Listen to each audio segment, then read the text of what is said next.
Washington offers a block. The blitz comes from the other side. D'Qwell Jackson. And now again, D'Qwell Jackson. You're listening to Bleav in Colts with co-hosts Lawrence Owen and D'Qwell Jackson, bringing you the latest and greatest about the shoe. Brady, middle, intercepted by D'Qwell Jackson. Play fake, Ryan, intercepted, picked off at the 5, touchdown D'Qwell Jackson. What's going on, Colts Nation? We are back, and D'Qwell is still on hiatus due to, real life events taking care of keeping him away. We still wish him the best of luck, but we have another great guest today. I'd like to welcome in Kevin Bowen of 107.5. Yes, sir. Right? The Fan? Yep. Awesome.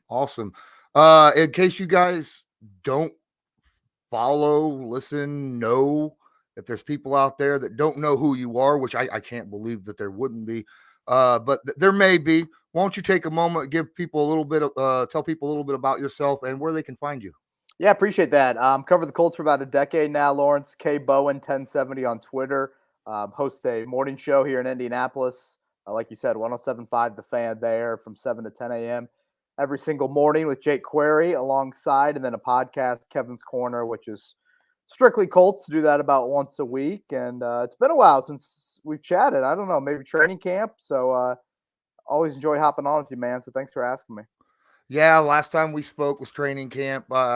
I'm sorry for not getting a hold of you, but You're good. Actually, I think I did DM you a little bit earlier on, right before the season started, when we were talking about D'Qwell and I hosting the show. So great get. Yes, great. D'Qwell's awesome. I think people who listen to the podcast think he's awesome too. Top 5 quote, honestly, I would say in my time covering the Colts. Really? What's that?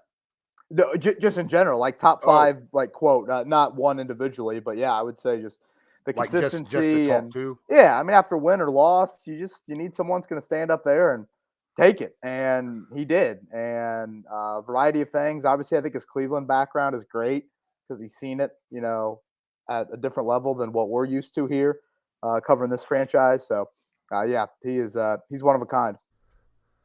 Who doesn't like a little extra money? Well, if you're into gambling, BetOnline remains your number one spot for all your basketball, football, baseball, NHL, boxing, UFC, even your Vegas casino games. Don't wait to take advantage of all the amazing offers available for this season and the next.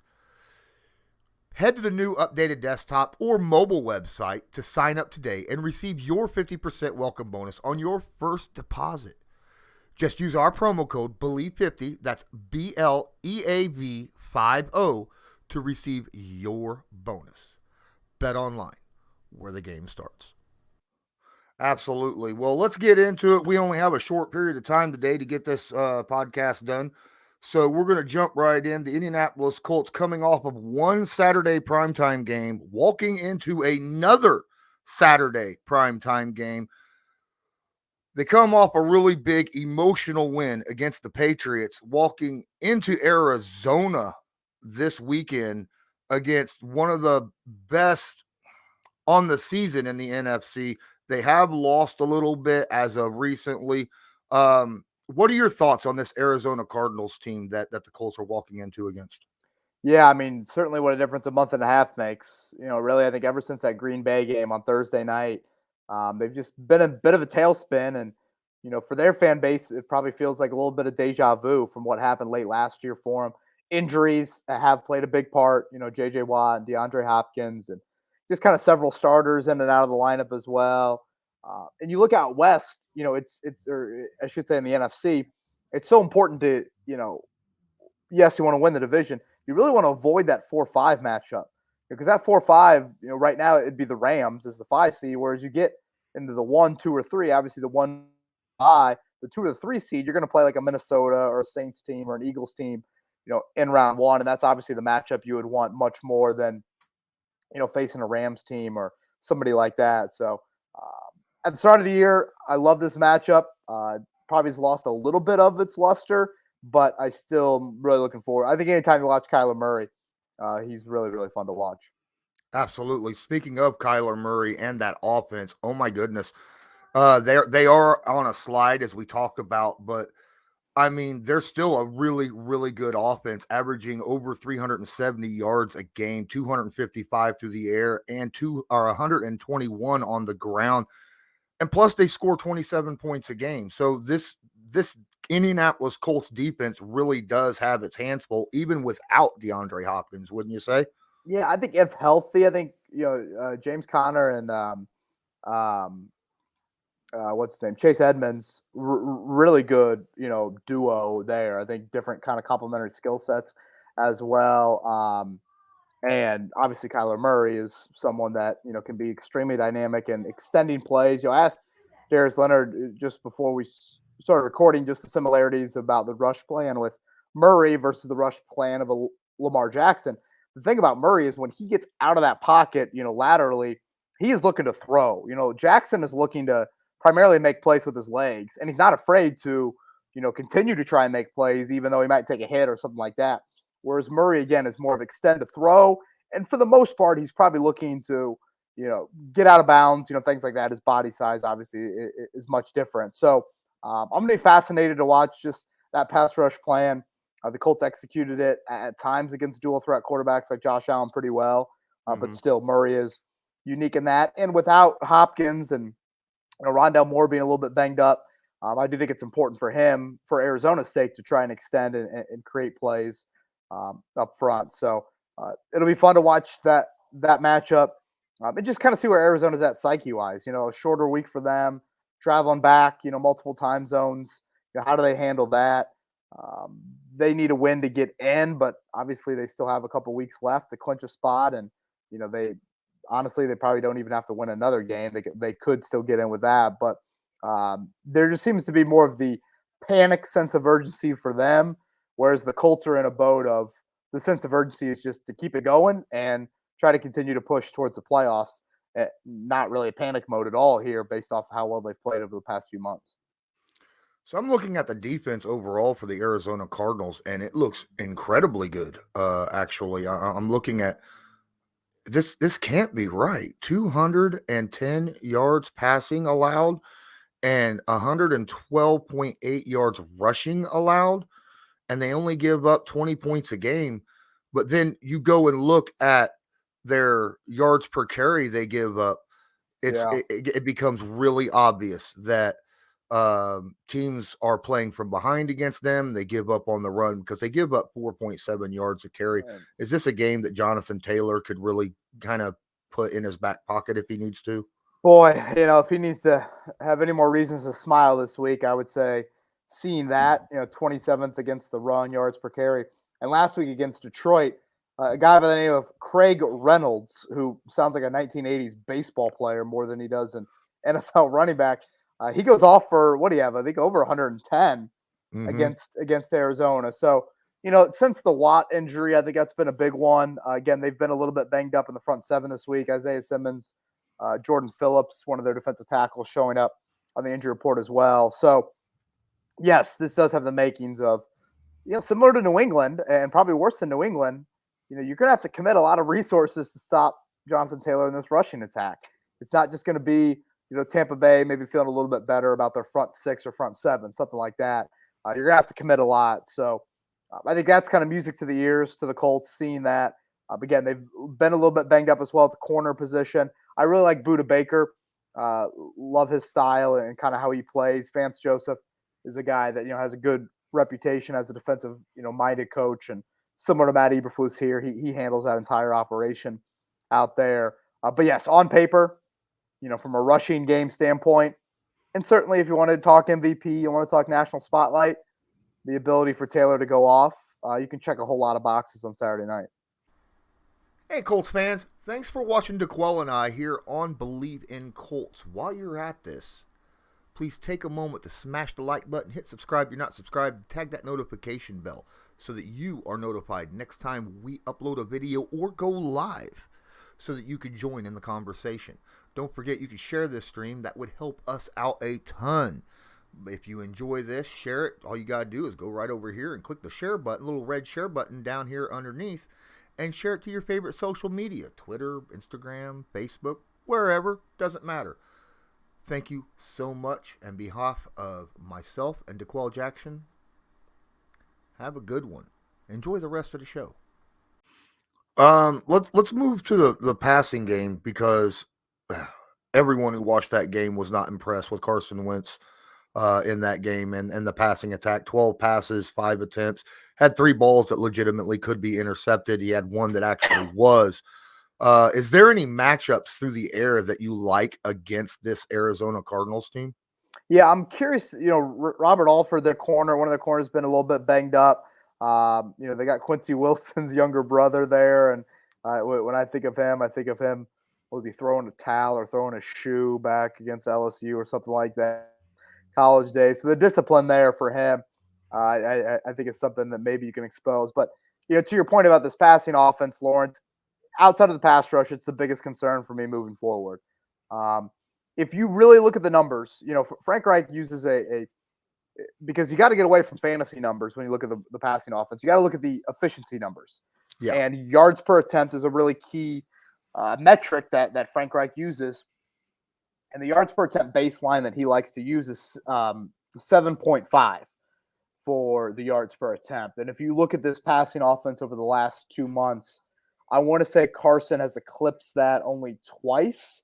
And a lot of those yards per attempt numbers have kind of hovered around 5, which is really, really small. That's worse than really Jacoby Brissett had. So again, no one is expecting 300-yard passing days when Taylor's going off for 150 or more, but you are expecting more efficiency, especially because theoretically teams should be committing more to Taylor. Therefore, you should have more favorable situations in the pass game. And some of it is on Carson, and some of it's certainly on, I think, a wide-out tight end core that's just not as dynamic as you need it to be. And outside of Michael Pittman, it just really struggles for guys to win one-on-one matchups. So that is something I think to keep an eye on. Frank Reich was asked earlier in the week about, is there a point in the season where you're going to have Carson go win you a game? If you're going to have to get on a run in the playoffs, there probably is. Having said that, Lawrence, hell, just no one seems to be able to stop Taylor. So, until that happens, you don't need to put as much on the plate of Carson as maybe some teams would like to put on that plate. But I think that is when you're talking about potentially having to win 3 road playoff games to get on a run in a wide open AFC, your quarterback's going to have to play, and your passing offense is going to have to play at a higher level. So going into this game last week against the Patriots crowded that line, had loaded boxes 48% of the time, if I remember correctly. Is that something that the Colts should worry about? Is that something that they should look to maybe try to adjust with offensive line, different personnel on the field, maybe spreading, having more of a spread offense? Or should they just look at it and go, you know what, Taylor's doing great against it. We'll just keep pounding it with, 21, 31 personnel, or, whatever. Yeah, I think that's a good question. Certainly there's an element of what we just talked about. Can you take advantage of it with some of that passing offense to where, do you load up with a couple tight ends, but maybe you're still able to make some plays, out of that with some favorable matchups? That's not a guarantee, but I think that's something that you have to look into. But to your point, running it out of some 3 wide receiver sets, even Hines and Taylor on the field at the same time, that's something Frank's never been afraid to do. And Pascal and Doolin and Pittman are all thought to be very good blocking wideouts. So I do think that's something that is wise to explore. Off the top of my head, I don't feel like they did a whole lot of that against New England. I know in general, Hilton didn't play too much in that game, just based off kind of his normal output there. So I'll be curious to see if that trend continues. But yeah, I think it's a good point you make up, because no matter who you play to close out the year, get used to the 8-man boxes. And yes, there's times where you've got to do things differently on your end. I also think there's times where you still got to run it at them. Look at the last play. Look at the 67-yard touchdown run. Did your O-line block it up enough? And I thought Kylan Granson had a nice block on the left side on that play. Did they give Taylor an opportunity to get 3 or 4 yards? Yes. They also gave Taylor enough space to put his foot in the ground and make 2 guys miss. And at the end of the day, you traded up with Jonathan Taylor for a reason. it's to make some guys miss. So there is that balance of like, yes, you want to go with your passing offense, you want to make some plays off that in favorable matchups, but at the same time, your best player still has to touch the ball a good amount because he has the ability to make plays that not every back, not many backs, certainly in this league, can do. Well, a lot of teams in the NFL say that they want to win with all three phases of the game. The Indianapolis Colts do that. Their special teams have been absolutely phenomenal this year and have been in recent years as well. But I mean, every week you expect to see some kind of fantastic play by the special teams, whether it's a block punt, whether it's pinning a team back on like the 1 yard line or a nice return, something of that nature. How much does this special teams help this Colts team win football games? Yeah, I think it's a great point that you bring up, and obviously we're starting to see more praise, I think, go to that unit, and rightfully so. I think Hard Knocks is helping out, and just the Bubba Ventrone story is a pretty cool story. They've always controlled field position really well, but now they're taking it to another level. And just, I mean, when you block a punt and return for a touchdown, I don't know the stat, but I bet it's like you win over 85% of your games in the NFL. And like, sometimes I think that if you take out this play, what could happen? But like, just for, argument's sake, let's do that. I mean, you take out that block punt on Saturday night, who knows what happens in that game? So I do feel like what your linebackers have done, in particular, the Speeds of the world, the Zaire Franklin, Matthew Adams, Ashton Doolin, we're recording this before the Pro Bowl team is announced. To me, he should be a Pro Bowler with what he's done this year on special teams. Brilliant job by Chris Ballard and Bubba Ventrone. Clearly, Frank Reich thinks highly of Bubba Ventrone. I mean, think about the 2 times Frank has had to miss for COVID and then a death in the family a few years ago. It's been Bubba Ventrone as the interim head coach. I think that says a lot about what they think about him as well. So when you're formulating a blueprint for January football, we forget about special teams. And the return game hasn't been, there's been times certainly where I think Rodgers has provided a little bit of a kick for you in the kick return. It's not like you've broken a bunch this year, but you've controlled field position. You've created opportunities to score points. And for the most part, you've kicked it fairly well, which, again, all of those are vitally important to getting it done in January. Andrew Sendejo suffered a concussion in the game against the Patriots. Is there any news on him or who might be replacing him if he can't come back? Yeah, we haven't gotten an update there. He missed the first practice of the week. Typically when you have a concussion, if you haven't practiced by day 2, that practice, you aren't going to play in that week's game. So George Odom was on the injury report for an illness, non-COVID, but he did practice on the first day of the week. So I would assume Odom would slide into that role next to Kari Willis. And other guys with illnesses, obviously Rock Ya-Sin dealing with an illness. Is there any update on that, or do you know? Yeah, again, not non-COVID. We saw Bobby Okereke miss a couple days for an illness a few weeks ago. I mean, we've seen the whole gamut. Jordan Wilkins misses multiple weeks, so you don't get a lot of clarity on those, unfortunately. But Rock's key because like we talked about earlier, Arizona, I think ideally, wants to spread you out even without Hopkins and playing a lot of receivers. So you're probably gonna have to get into a little bit of your depth. Should the Indianapolis Colts expect another start by Danny Pinter with Ryan Kelly still dealing with that awful situation that happened with him and his family? Yeah, I don't know. I part of me is like, unfortunately, I don't know that, but part of me is like, I'm really not going to pry too deep on that. I asked Frank Reich yesterday, just out of curiosity, is Ryan back in the building? I thought Frank gave a really detailed answer about it and saying, give him as much time as possible. If he's back tomorrow, aka Wednesday, or if he's back next week, that's totally fine. So the thing about it this week is if you do go with Pinter this week, it would be, if, again, Ryan Kelly isn't back, it'd be 3 days of practice. Whereas last week, he only had that 1 day of practice when Ryan missed Thursday's final practice of the week. Yeah, it's rough. I mean, the outpour I mean, once everybody found out really why he was having that situation, it's rough for anybody. And my thoughts and prayers go out to Ryan Kelly and his family. If by chance you happen to see or hear this. Yeah. So, well, we're coming in. We've got about 6 minutes left, because I said that we would cut this short about 25 minutes, and we're sitting at about 19. I want to know how do you think that this weekend will end up going? Yeah, I'm fascinated to see what type of Arizona team shows up. Again, we kind of laid it out earlier.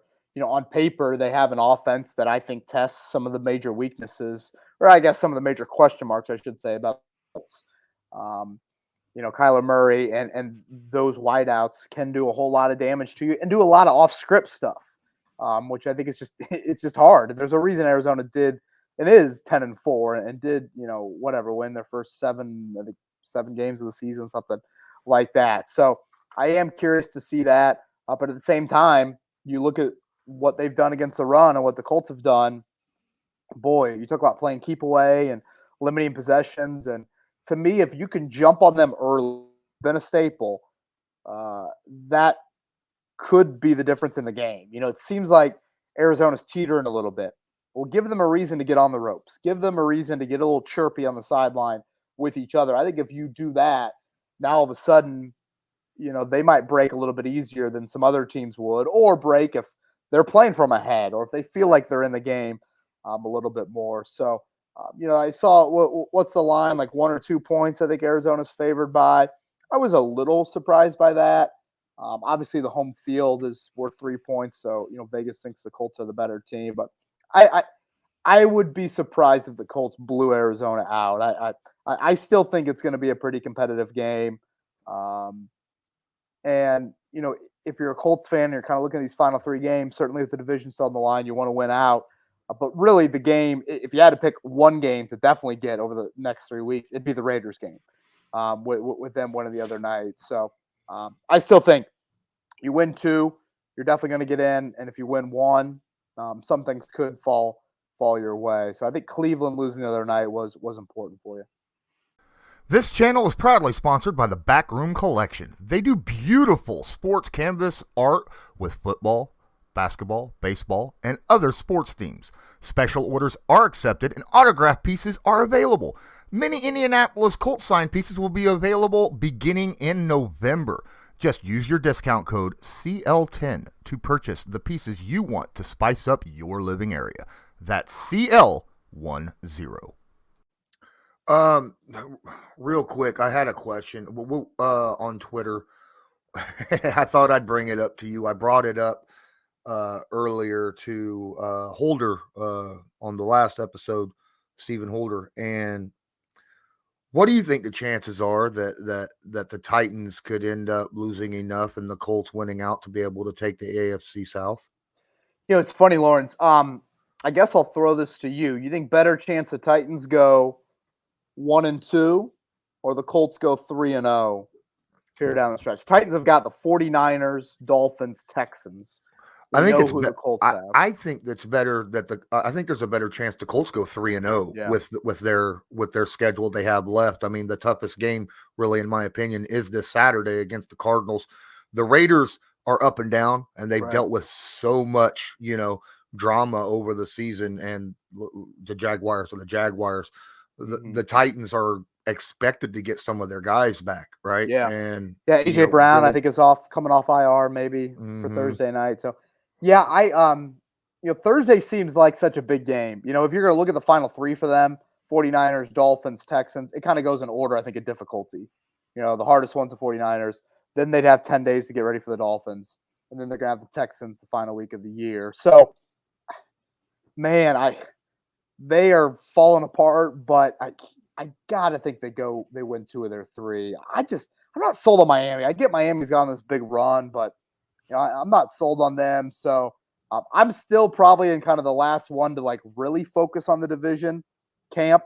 I'm still more of kind of locked into the wild card. And, I know Irsay was tweeting a lot during Sunday of that Titans-Steelers game about that. I'm thinking to myself, Well, that's a little greedy, to be like, punch the ticket and then go from there. Well, he is the owner, so I mean, he wants to. He's always looking for best case scenarios, right? And he definitely wants that home playoff game, which I totally get that from a financial sense and all of that. So, tomorrow will be big though, because what tomorrow night would be is if they lose, now all of a sudden their backs are squarely against the wall. Now the Colts got to do their part because the magic number still is a combination of Colts losses and Titans wins. But yeah, I would say right now I'm putting it at like 70-30 that the Titans, well, I'll probably put it like 80-20. Titans still win the division. But again, Thursday night, all of a sudden, if that doesn't go their way, now they're feeling it a whole lot more than they probably felt at any point over the last couple months. Absolutely. All right. Well, I appreciate you taking time out after the press conferences to come on and record with me so much. Take one moment again, tell people a little bit about yourself and where they can find you. Yeah, I appreciate that. So 7 to 10 a.m. every morning right here in Indianapolis. Fans can check out my Twitter profile, Bowen 1070. That'll direct you in the right kind of listening, stream, YouTube, podcast, all those things. Then I also have my own podcast called Kevin's Corner, which is a little bit more Colts-centric day in and day out. So, Lawrence, have a great Christmas. Happy New Year, man. Hope everything's going well in your world. Congrats again with Dequell and everything, and hopefully we can catch up in the offseason. Absolutely. Same with you. And until next time, I'm Lawrence Owen. That was Kevin Bowen with me. And until next time, as usual, go Colts.